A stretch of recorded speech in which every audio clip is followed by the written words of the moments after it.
Hi. So we're going over more physiology fun today. Okay, let's start off with the sarcomere. The sarcomere is pretty much your basic unit of skeletal muscle. This is the reason you see that characteristic striated view of skeletal muscle, right? And so let's just get to it. These black lines here that provide the foundations, that is your structural proteins. Moving on, let's look at our streak of red circles here. Those red circles themselves, that is actin. And actin loves binding to, almost got it. First try. Binds to myosin, that ball and chain you sort of see here. The structure of myosin is two heavy chains, four light chains, and two ball and hinge points. And it loves binding to actin, right? But in this love story, we got to keep Romeo and Juliet apart, right? And so to prevent them, we have tropomyosin, which is like this sort of wavy protein that blocks it, right? But like Romeo's going to find a way, and Romeo has a good friend, right? And his friend is troponin. Troponin, when hit with enough calcium, will change its shape and move the tropomyosin, that thin layer, and enable this ball and chain, the myosin Romeo, to get with his Juliet. It's hard to do this hand-eye coordination, gosh darn. But it'll enable him to connect it. And so I know I just ran through it, but I'm going to go through it one more time just for simplicity's sake. We have ball and chain, myosin, supported by titin or titin. Titin will hold up this ball and chain and wait until its opportunity, until this ball and chain can get with his Juliet, the actin, which is the red circles provided here. These red circles are protected by tropomyosin, these wavy things. And then you have troponin, which is like a 1-to-1 ratio on this tropomyosin. This troponin is indicated by the structure here, is made up of three parts. First, we have First, we have calcium, or C. It's technically C, but I remember it by calcium. And just as the name would suggest, it's very affected by calcium, which causes it to change shape. There's four parts to it, which enables it to hold on to four things of calcium. So 2 high affinity, 2 low affinity. But let's not get lost in the weeds. This is not critical. Then we have the I part, or inhibition, which inhibits the different parts from interacting with each other. And then we have the T, which is for troponin, or tropomyosin, which is what it stands on. It pretty much gives it a leg to hold on to. So these are represented by the X's, and you can see how they surround the tropomyosin. That's your very basic overview of a sarcomere and the components that go into it. Let's move on to signals and how they get across in the muscular system, right? And so this is your run-of-the-mill neuron. Oh, this is missing elements here.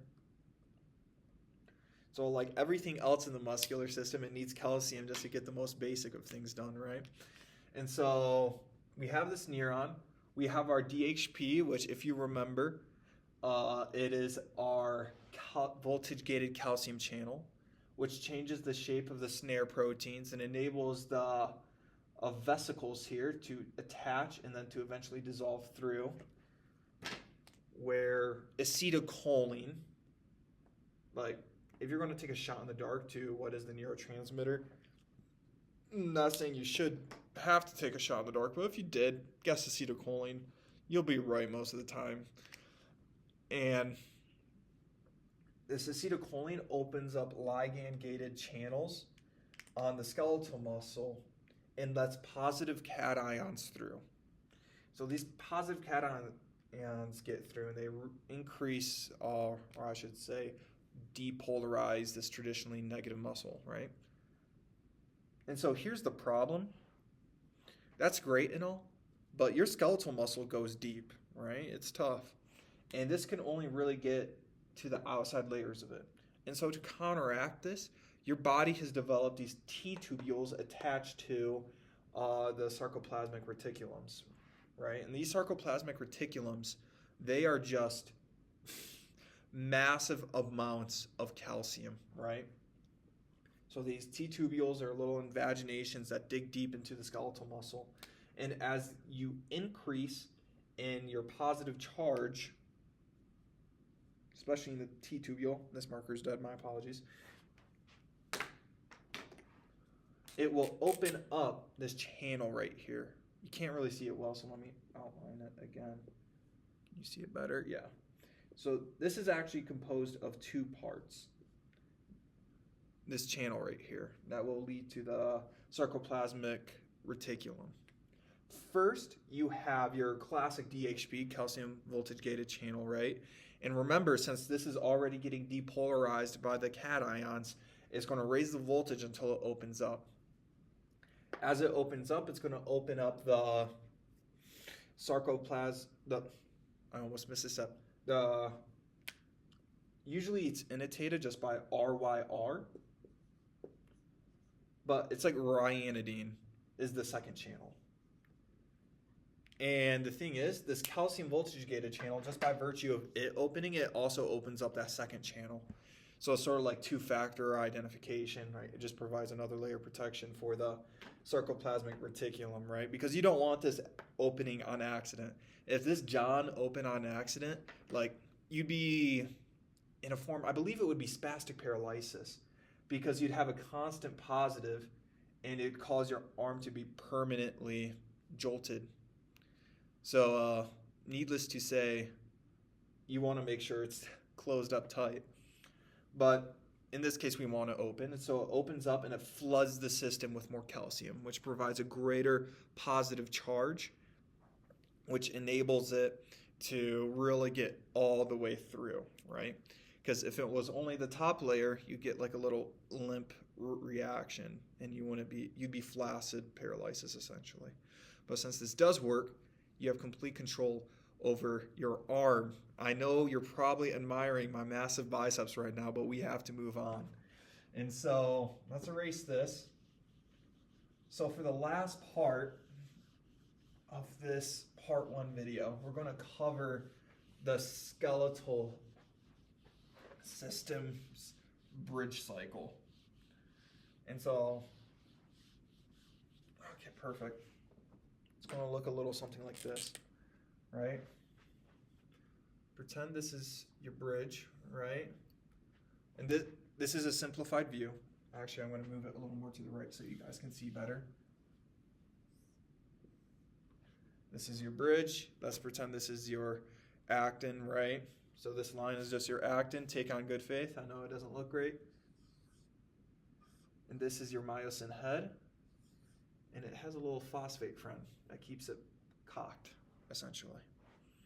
And so, this friend, it gets it through. Well, actually, I'm missing an ADB bit right here, I believe. And then the calcium, right? Because remember, calcium floods the muscular system and moves the troponin that would be surrounding the tropomyosin. So it would move the tropomyosin out of the way. And bada bing, bada boom.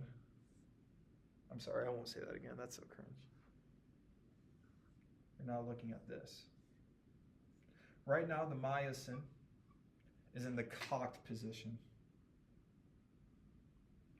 which means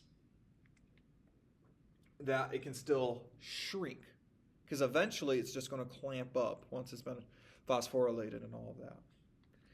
And that is really good for us because muscles can only contract, right? Even when I stretch my arm out, it's really just these muscles in the back of my triceps just contracting, right?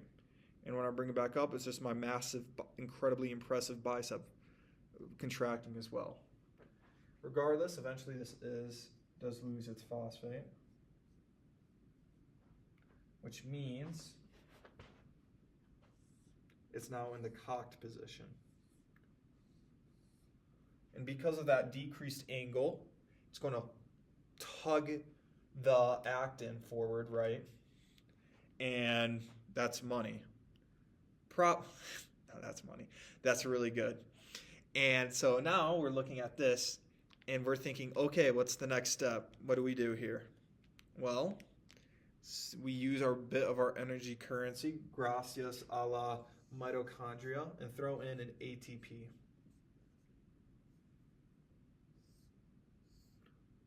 ATP separates it.